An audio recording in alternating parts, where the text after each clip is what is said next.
నేను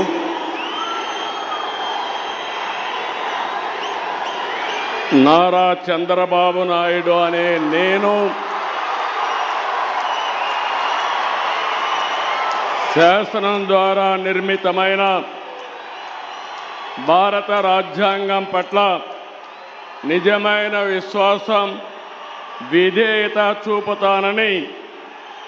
భారతదేశ సార్వభౌమాధికారాన్ని, సమగ్రతను కాపాడుతానని ఆంధ్రప్రదేశ్ రాష్ట్ర ముఖ్యమంత్రిగా నా కర్తవ్యాలను శ్రద్ధతో, అంతఃకరణ శుద్ధితో నిర్వహిస్తానని, భయం కానీ, పక్షపాతం కానీ, రాగద్వేషాలు కానీ లేకుండా రాజ్యాంగాన్ని, శాసనాలను అనుసరించి ప్రజలందరికీ న్యాయం చేకూరుస్తానని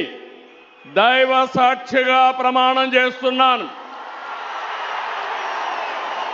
నేను నారా చంద్రబాబు నాయుడు అనే నేను ఆంధ్రప్రదేశ్ రాష్ట్ర ముఖ్యమంత్రిగా నా పరిశీలనకు వచ్చిన లేదా నాకు తెలియవచ్చిన ఏ విషయాన్ని నా కర్తవ్యాలను సక్రమంగా నిర్వహించేందుకు అవసరమైన మేరకు తప్ప ప్రత్యక్షంగా కానీ పరోక్షంగా కానీ ఏ వ్యక్తికి లేదా వ్యక్తులకు తెలియపరచనని లేదా వెల్లడించని దైవ సాక్షిగా ప్రమాణం చేస్తున్నాను.